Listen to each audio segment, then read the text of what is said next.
Hello, I am Aaron Turner, Development Manager of WGVU Public Media, and welcome to this special event as part of a grant-funded project involving the PBS Ken Burns documentary, Muhammad Ali.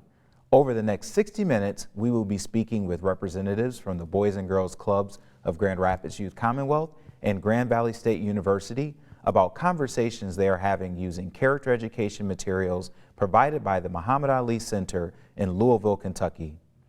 Designed for middle and high school age youth, the Creating Our Future curriculum consists of 6 modules, each focusing on a single core principle embodied in the life and work of Muhammad Ali: respect, confidence, conviction, dedication, spirituality, and giving.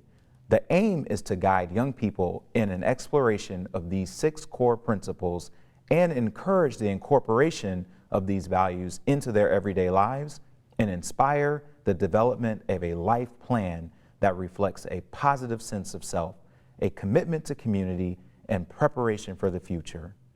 In a moment, I will introduce our panelists and learn how their activities and their involvement complement the mission of the Boys and Girls Clubs.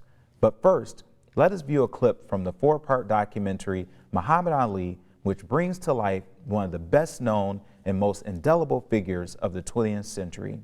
Muhammad Ali was a 3-time heavyweight boxing champion who captivated millions of fans with his mesmerizing combination of speed, grace, confidence, and power in the ring.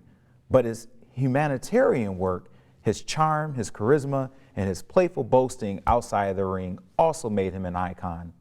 Ali insisted on being himself unconditionally and became a global icon and an inspiration to people everywhere.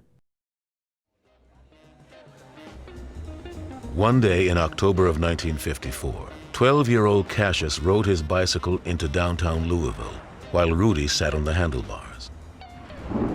It began to rain, and the boys took cover in the Columbia Auditorium, where a home appliance show was underway. After the rain stopped, they emerged to find that the bicycle was gone. He had a brand new Schwinn, a beautiful red bicycle that he shared with his brother. And he went running around looking for his bicycle and then ran back into the community center asking for help. Someone told him there was a police officer in the basement.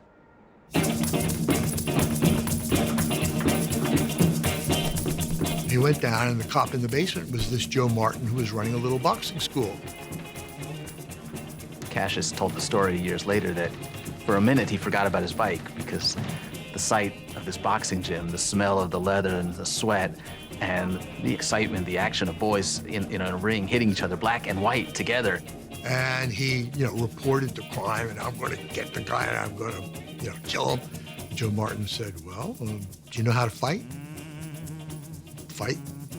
And that was the beginning.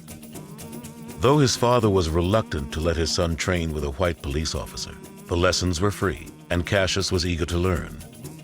At first, the young boxer did not impress Martin.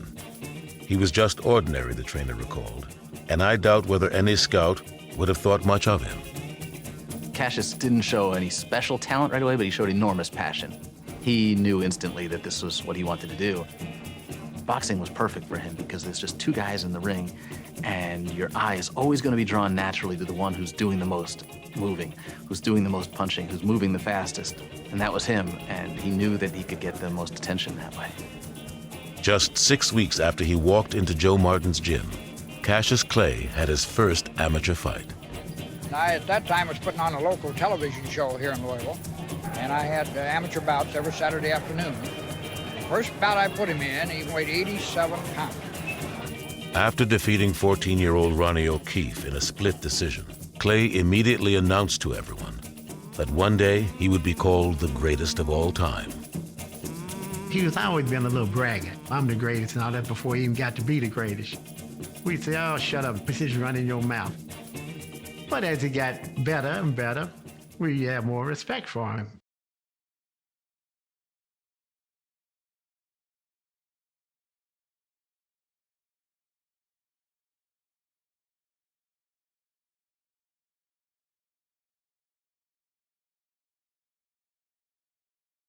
Our panelists today are Derek Owens, better known as Coach O, and he is the club athletic director at the Boys and Girls Club of Grand Rapids Youth Commonwealth, and he's an author and a varsity basketball coach at East Grand Rapids High School.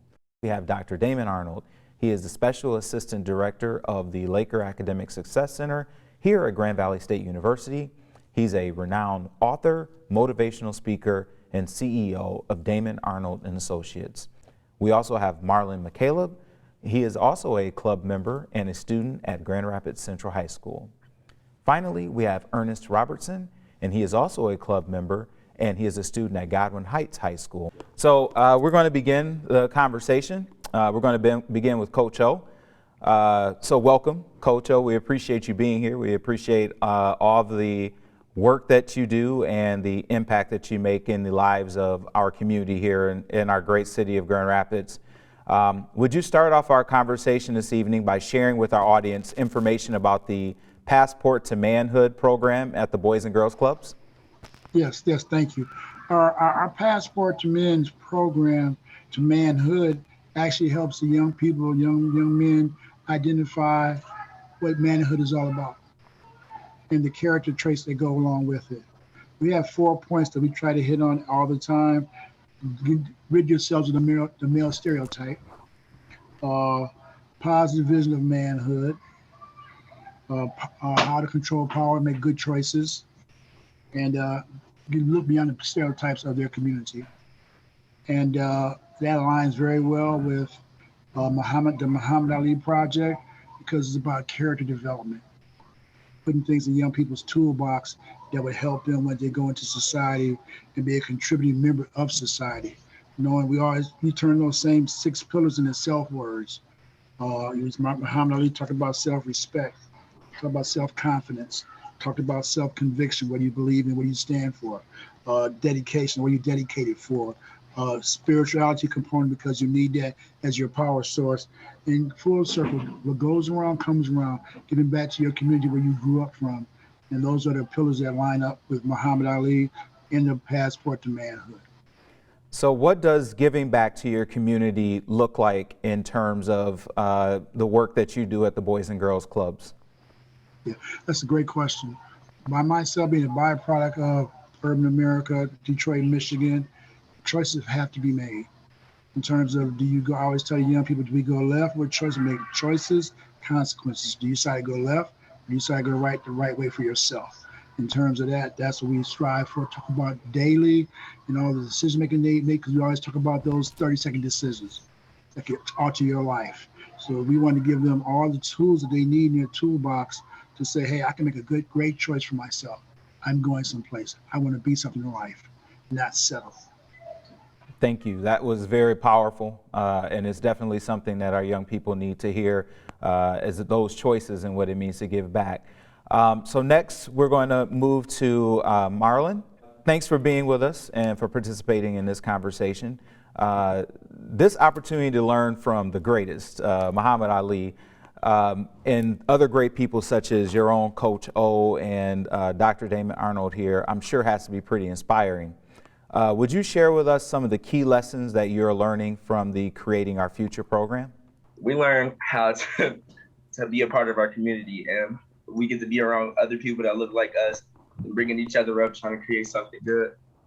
And being able to do it with Coach O and Dr. Arnold is a great experience for all of us. Has there been anything that stuck out in your mind, a specific lesson that they've taught you, or an example they've given you, or an experience that they've conveyed to you that has really driven home the purpose of this program? Muhammad Ali was dedicated to boxing. It was his passion, it's what he loved. And the other day, Coach O was having a conversation with us, and I told him that I played basketball because I liked it. And that wasn't what he wanted to do. He wanted me to say I loved it, and I do. It's my passion. So to be able to do what you love is a blessing at that. And conviction, Okay. I got a strong conviction to basketball, so.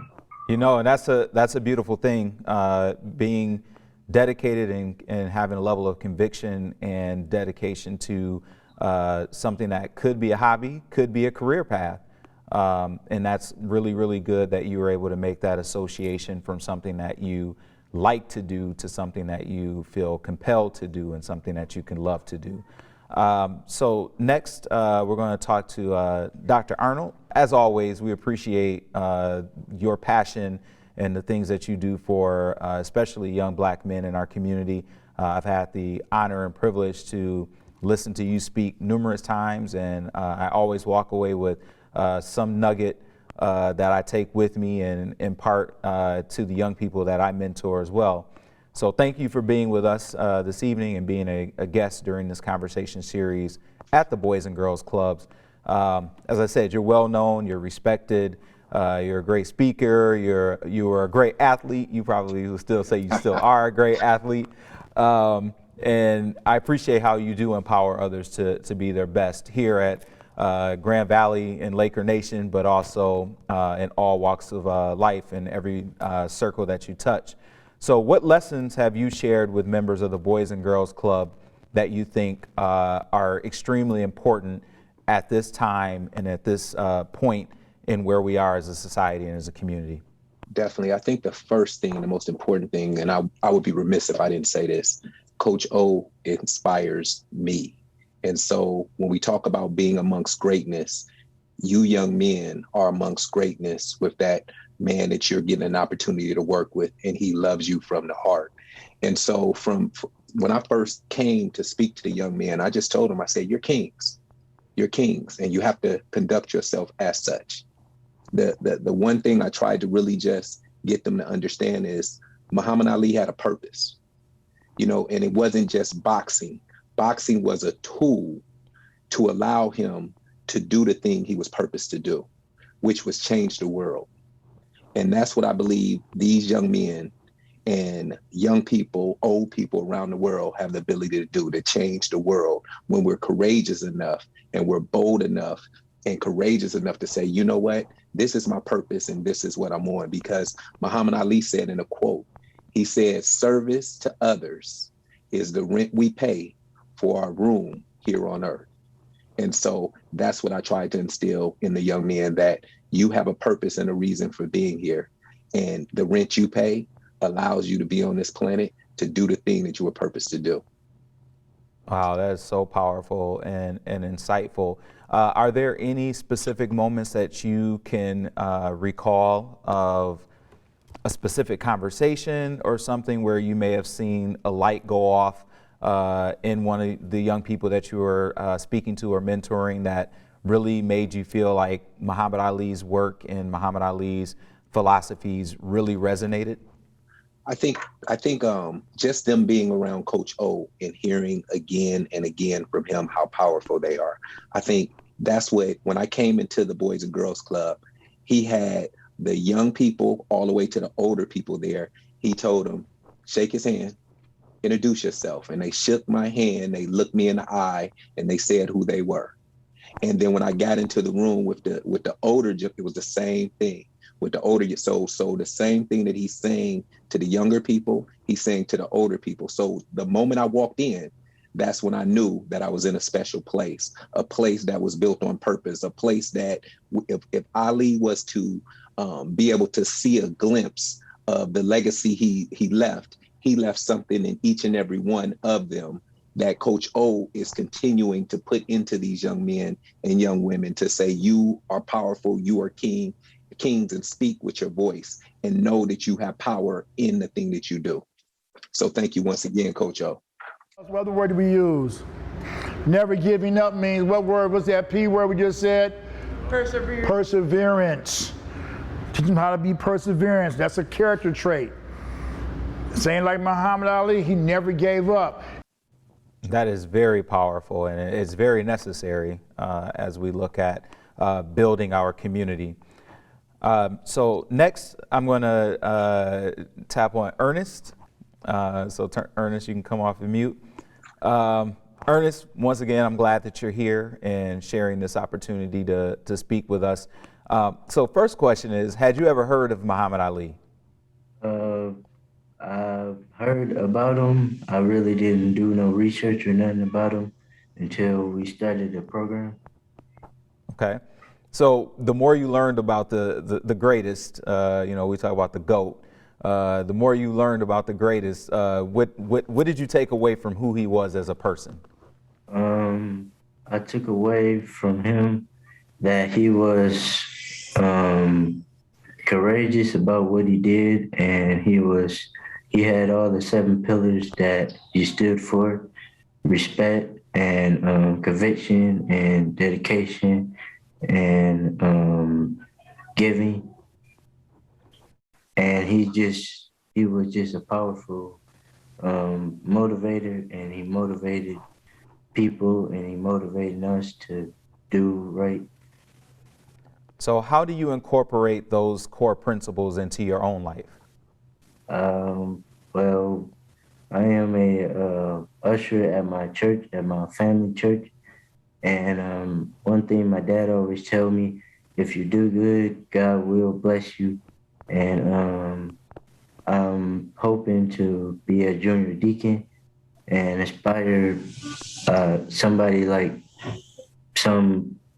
in the club to be on the path I am, because I was born a premature baby, and the sacrifices that my mom and dad made for me, I want that to be for my children, and I want to make all the good sacrifices for them. And I just want to be a great father and a great leader out in the community, and I want to work hard and leave a good legacy. Wow. Wow. Okay. Well, I mean, you couldn't have said it any better than what you did, and I applaud the people who are imparting this type of wisdom into your life, and also encouraging you to continue to be great in your own space, but also the fact that you're thinking about legacy as a high school student is major. Those are things that usually you don't think about until you're a little bit gray in the beard, a little bit older, but the fact that you're already thinking about the actions that you make and the things that you do in your community, and those things outliving you is kind of part in what we think about with Muhammad Ali. His legacy has endeared and endured long after he's gone, and we're still learning things about him as a person and as a humanitarian. We've studied what he did in the ring, but I think his biggest asset were things that he did outside of the ring. So I'm going to ask you, Coach O, to come back off of mute. So let me ask you, how do you feel you inspire the members of the Boys and Girls Clubs that you interact with? Thank you. I came to the Boys and Girls Club in 2014. And when I walked into the Seaman Boys and Girls Club, I started crying because I knew I was at home. I was a byproduct of the foster care system. I had great men in my life that showed me how to be a man, not tell me, but show me. And for me to come back full circle for the kid that wasn't supposed to make it out of Detroit, and I made it, to share that with the young people, my journey, it's really spiritual, because I kid with the kids. You know, my name is actually Derek Owens, so my initials are D.O. So if I could do it, you could do it. And I have the blueprint. I understand my purpose. And like Dr. Arnold said, I know my purpose. And how do they inspire me? I can never walk in this building with something else on my mind, preoccupied, because the minute I cross that threshold, Coach O, Coach O, Coach O, Coach O, I need this, Coach O, Coach O. And for me, it's getting the hugs that I didn't get when I was a kid. And for me to impart character in a kid, not compromising, right and wrong, yes and no, good and bad, this is the greatest platform that I could ever have in my life. And Dr. Arnold knows this, that I go down the street to East Grand Rapids High School, where they don't see people that look like me, and to get them to buy into the program, the blueprint of being successful. And it's not so much where you come from, it's where you're going and how you treat people. You know, for me in this club, we hug ourselves every day. Why hug ourselves? Because we know that it starts with self-love. The kids know I'm a big proponent of it. We hug ourselves every day, because you know, it's not where you're coming from, it's where you're going. And you gotta have that piece in your toolbox, because what we liked about Muhammad Ali was a spiritual piece. What's your power source? What do you believe in that money can't buy, that picks you up when adversity surfaces in your day? love yourself, make good choices for yourself, and be able to teach young people that. This is my church. I tell you that. I love what I do. I do it till the good Lord calls me home because I know my purpose. That makes sense? Yeah, and you know, the thing that just went through my mind is greatness doesn't happen without sacrifice. And to give to others and want them to have a better lot in life than what you have is the ultimate sacrifice outside of giving your life for a brother. And so I want to ask Dr. Arnold, what does that sacrifice mean to you when you're teaching young people about giving of themselves and what it may mean for their own, personal gratification in order to uplift others? Definitely. Sacrifice to me is discipline. It was something just this past Monday, I had this epiphany, and I was explaining it to my student athletes all this week. I said the epiphany for me was when I go speak around the country, I always say, I'm not good at math, I'm not good at science. And I'll still say those things, but now I have a follow-up to that. The reason why I wasn't good at math was because I went into the math class and I didn't ask for help. I went into the math class and I didn't understand the information. And the next day, math continued on. And so since I didn't understand it the day before, when math moved on, I'm now Tuesday in the math class, and now I don't know what's going on. So instead of me once again asking for help, being courageous enough to ask for help, being vulnerable enough to say, I can't do this, I allowed it to continue to get harder and more difficult. And so what happened was I started saying, I'm not good at it. No, it wasn't that I wasn't good at it. I wasn't disciplined to get it done. And so discipline is the key. And so that's what we talk about a lot in my office. When I go meet with NFL, discipline is the key. And you get to make a decision whether you're going to be disciplined about something every single moment. Because we all get that choice and that opportunity, if we have breath in us, to make a more disciplined choice. And no one's perfect. Ali wasn't perfect. But what he did do was he said, I'm willing to die for what I believe in. Your Ali now is Kaepernick.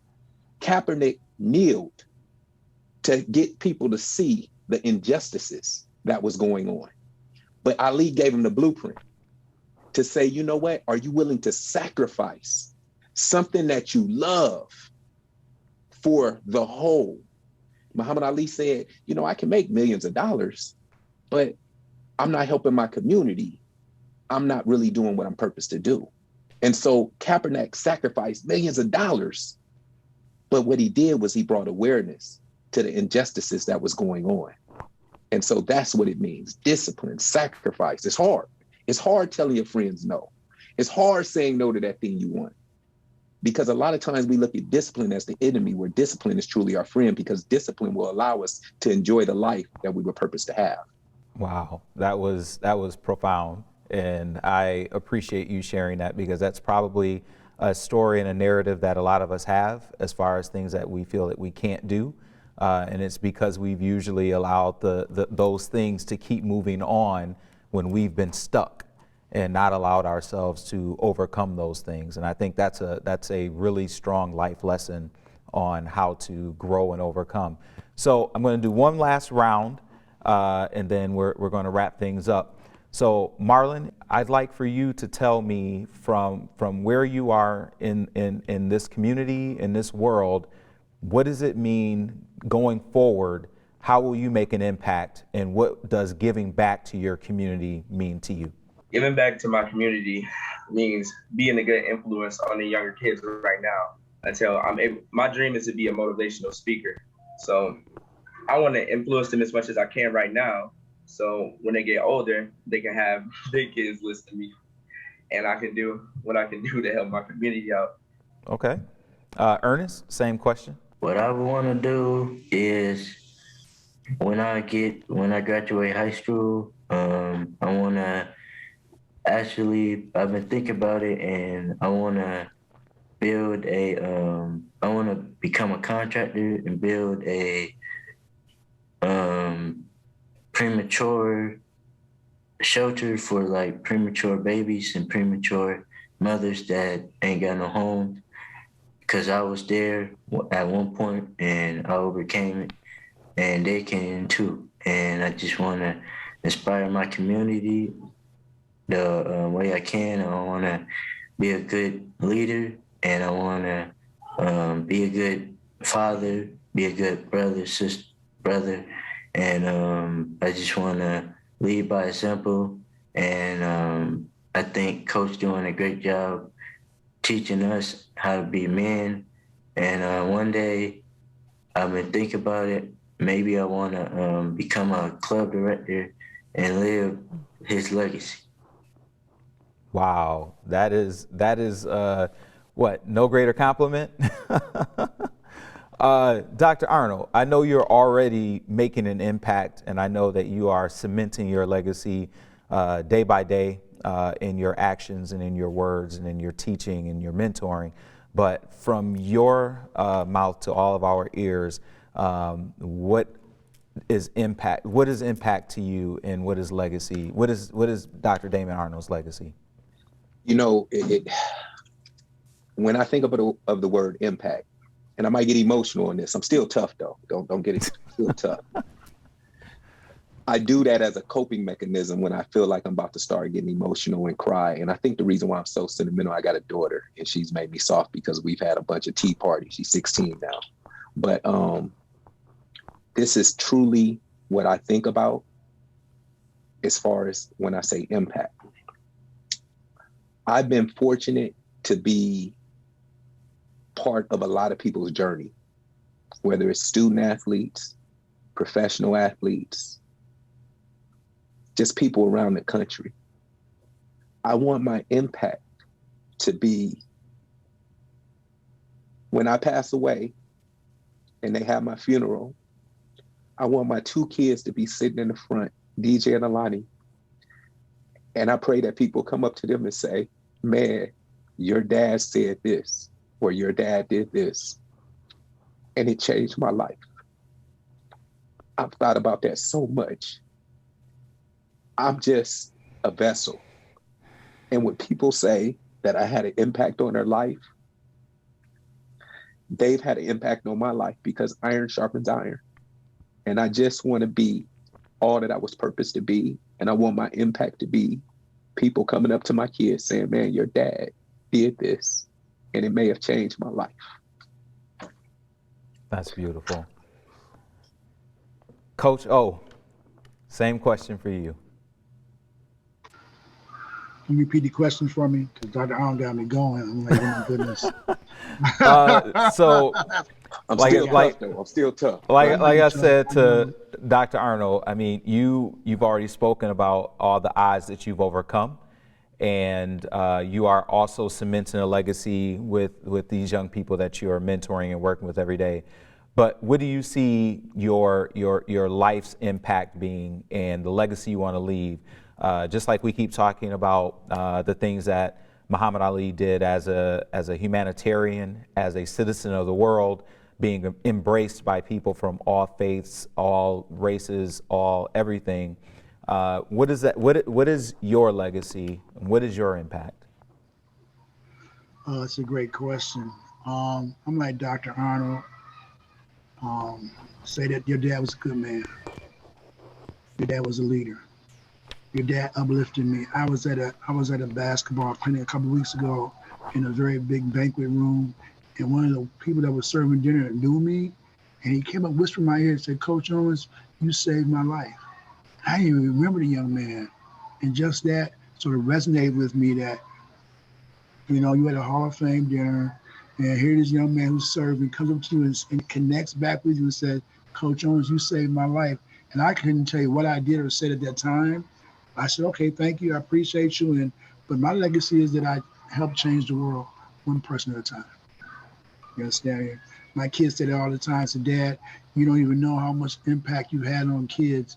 And I don't, because I don't do it. I just want to say, come on in, you great, faithful servant. You did your job. Did that make sense? Yeah. And that's the legacy of, I didn't tell him how to be a man. I showed him how to be a man. So I had a conversation with Jamila Ali, which is Muhammad Ali's daughter, And she spoke about her father's legacy, and she spoke about the things that he did that most people never knew about, the philanthropy that he did. He would give his last. He sacrificed. He was willing to go to prison for his beliefs. He was willing to, she talked about how he came back to a country that he had went to the Olympics and fought for and wasn't welcomed in his own country, and he threw his gold medal into the lake. And she talked about the fact that she knew that there was so many layers to her father, and his core principles were a guidepost. They were a North Star to how he navigated the world and how he raised them as children and those things that they carried with them as an adult. I am a huge fan of the legacy that Muhammad Ali left. I'm a huge fan of what he did inside the ring, and I'm probably even more just dumbfounded by the legacy of the things that he was able to do post. Even when his body was failing him and his mind was failing him, he still had impact. And I was connecting with the President Ford Presidential Museum here, and there are photos of President Ford and Muhammad Ali. And Muhammad Ali also resided in Southwest Michigan in Berrien Springs, which is near Benton Harbor area. And he spent many years right here in the great state of Michigan. And so there are so many connections that tie the work that Muhammad Ali did and who he was as a person to what we do right here in Michigan. So I want to take this time to say thank you again to all of you for participating in this special event. And as we close, please let us enjoy another excerpt from the documentary Muhammad Ali. And once again, my name is Aaron Turner. I'm with WGVU, and I appreciate your time and being here with us this evening. Thank you. Thank you for having us.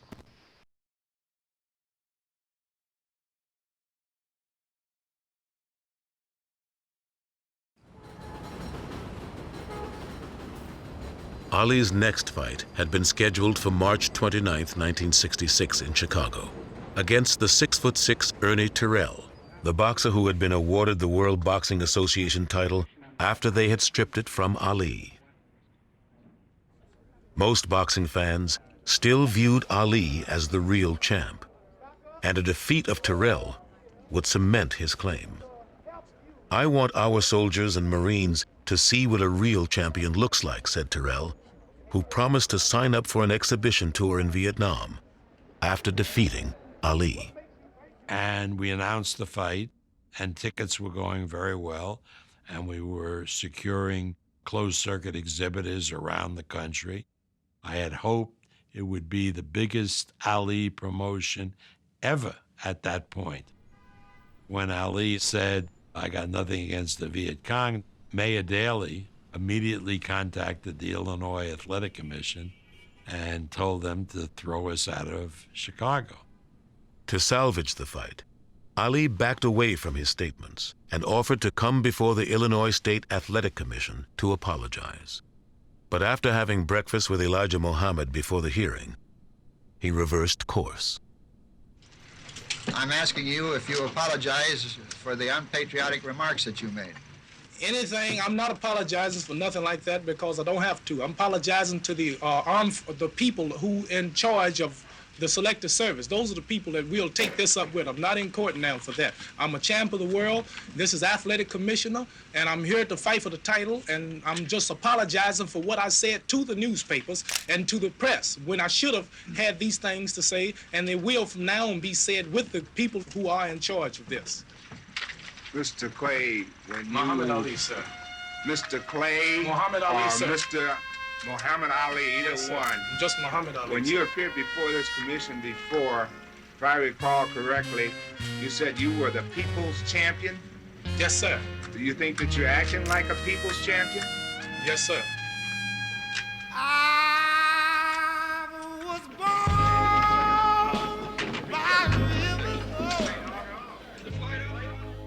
That same day, the Illinois Attorney General declared the fight illegal. we determined that the application and the license violated state law. I don't know what kind of statements Clay made. The only thing that I can figure out about Clay is he's guilty of being stupid. And once we got out of Chicago, every city in the United States virtually did a pylon. And the pylon was, Kalamazoo will not accept the fight. You know, nobody had asked them. But so it became obvious to me that we couldn't do the fight in the United States. Arum eventually found a venue for the fight in Toronto, Canada. But Terrell rejected the terms of the new contract and pulled out. With less than 3 weeks to go, promoters scrambled to find another opponent. George Chuvalo, the Canadian heavyweight champion, agreed to take Terrell's place. He's going to fight George Chuvalo in Toronto because that patriotic mayor, Daley of Chicago, has said he can't abide the traitors fighting in his midst. So I go up there and I come to Sully's AC Gym. I go in the back. And Luis Soria, the Cuban exile, is giving him a massage. He said, "What are you doing here?" I said, "Well, somebody said there's a fight." He said, "Nah, you know this is not much of a fight." I said, "Well, I'll tell you the truth. Muhammad, I'm not going to lie to you. A lot of young American men who do not want to fight in this war for reasons of conscience or religion or whatever else are coming to Canada and they've been granted political asylum. So I'm here to see if he got home." He got off that thing so fast and got in my face, I thought he was going to hit me. He said, "You know better than that." He said, "Look," and these are the words, I remember them so well, "America is my birth country. No one's going to chase me out of my birth country. I belong in my birth country. Now, I don't make the laws in my birth country. So if the law says I got to go to jail, I'll go to jail. Elijah did, I will do it, but I'm going home to my birth country," and you could tell that to everybody. I was positive he'd go to jail if he had to. George Chuvalo lasted all 15 rounds, giving Ali what he called his toughest fight yet.